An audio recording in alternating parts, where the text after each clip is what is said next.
बिस्मिल्लाहिर्रहमानिर्रहीम अस्सलाम वालेकुम। Welcome to my channel tasty table with Tiha. तो जी जनाब, जब होता है सुबह का आगाज़ तो बस फिर बिस्तर से निकलने को दिल नहीं चाहता। इतनी सख्त सर्दी में बस कहते हैं कि झूठ ही हो जाए कि बिस्तर से निकलना पड़े, लेकिन जब बिस्तर से निकलते हैं फिर सारे काम देखकर फिर लेटा नहीं जाता दोबारा, क्योंकि छोटे दिन है तो फिर चल सो चली होता है, ये कर लो वो कर लो ऐसे कर लो वैसे कर लो। और यहाँ पर जो है मैंने उठकर जल्दी जल्दी से सारा काम वगैरह ख़त्म किया, क्योंकि आज मुझे बहुत काम था, क्योंकि मुझे जाना है शादी पर। और शादी पे कहाँ जाना है ये आपके लिए सरप्राइज़ है, अभी आपको नहीं बताना मैंने। और आप वीडियो देखते जाएं, फिर हम आपको बताएंगे कि हम शादी पर कहाँ जा रहे हैं।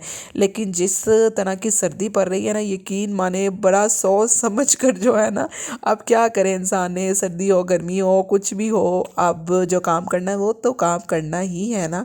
फिर मुझे ना यहाँ पर रेडी होना था। वैसे मैं पैकिंग अपनी कर ली थी, अपना बैग मैंने रेडी कर लिया था, बच्चों के कपड़े शपड़े मैंने रख दिए थे, लेकिन अभी मैंने ना प्रेस नहीं किए थे।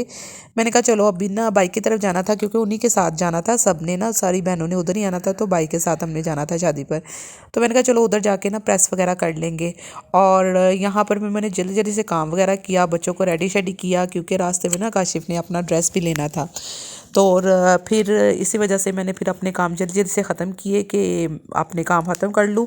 और बच्चे जो है वो बहुत एक्साइटेड हो रहे थे कि मामा जाना है, और मुझे इस चीज़ की ना टेंशन भी हो रही थी कि सर्दी इतनी सख्त है, खैर खैरियत से पहुंच जाएं और शादी खैर खैरियत से देख कर घर आ जाए, बच्चों की तबीयतें ठीक रहें, क्योंकि सर्दी बहुत ही और सफ़र बहुत था। तो इस वजह से ना मुझे बहुत जो है ना परेशान हो रही थी मैं इस बात पर। लेकिन बच्चे जो है वो बहुत एक्साइटेड हो रहे थे कि हम लोग चले जाएँ, वो राबी वगैरह भी जा रहे हैं, हम लोग सब जा रहे हैं तो इंजॉय करेंगे। तो फिर आपको पता है कि बच्चे भी इसी तरह से ही इंजॉय करते हैं, और ये तो जब मिल जाते हैं तब ही इन्होंने इंजॉय करना होता है। तो फिर इनका यही था कि सफ़र है, खूब सारी चीज़ें लेकर जाएंगे, हल्ला गुल्ला करेंगे और इंजॉय करेंगे। खैर यहाँ पर फिर मैंने अपने काम वगैरह सारे ख़त्म किए, और ये देखें पास ही मेरा टैची पड़ा हुआ है, मैंने इसको ना सारी पैकिंग कर ली थी बच्चों की, बार बार कोई चीज़ रह ना जाए, इस वजह से मैं साथ साथ रखती जा रही थी इसको। उसके बाद काशिफ ने अपनी शॉपिंग की, और फिर हम लोग बच्चों को लेकर बेकरी चले गए, और बच्चों ने अपनी जो चीज़ें लेनी थी, जो इन्होंने सफ़र में खानी थी, वो चीज़ें इन्होंने ली। और फिर हम भाई की तरफ निकल पड़े। और जब हम घर से बाहर निकले तो बाहर बहुत ज़्यादा सर्दी थी, और मुझे तो बहुत अच्छा लग रहा था कि बहुत मज़ा आने वाला है, क्योंकि सर्दी में सफ़र करने का तो अपना ही मज़ा है। तो चलिए जनाब, मैं आपको एक हिंट देती हूँ, और आप मुझे बताएं कमेंट करके कि मैं कौन सी जगह पर जा रही हूँ। लाहौर से तकरीबन 4 से 5 5 से 6 घंटे का सफ़र है। और अगर आप स्टे नहीं करते तो आप एग्जैक्ट इसी टाइम पे 4 से 5 घंटे के बीच में जा सकते हैं उस जगह पर।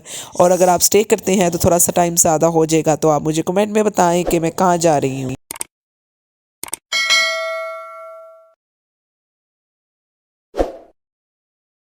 तो जी जनाब, खैर से हम लोग पहुंच के भाई की तरफ, और जब मैं यहाँ पर आई रास्ते में मुझे इतनी ठंड लग रही थी तो इत्थे आके मेरा ज़रा जिना दिल नहीं किया कि कपड़े इस्त्री करा।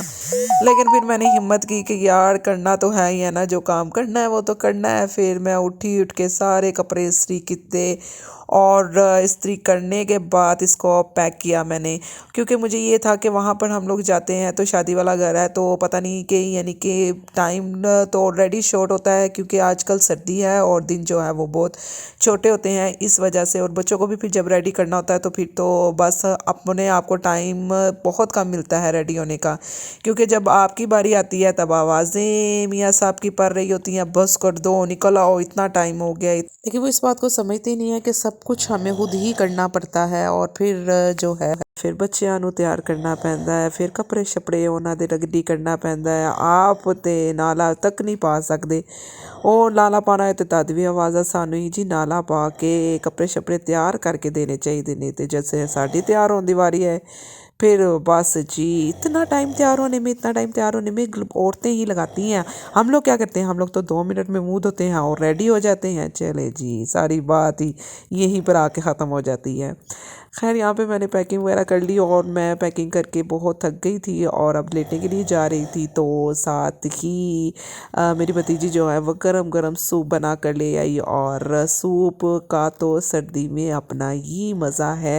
और जैसे थकावट हुई हुई थी, बस मेरा दिल चाह रहा था कि मैं लेट जाऊं जाकर, क्योंकि सुबह सुबह जो है ना हमने जल्दी निकलना था। और सूप पीकर बहुत मज़ा आया। मज़ा आया। जी फ्रेंड्स, इसी के साथ दें इजाज़त, अपना रखें ख्याल, दुआ में रखें याद। अल्लाह हाफिज़।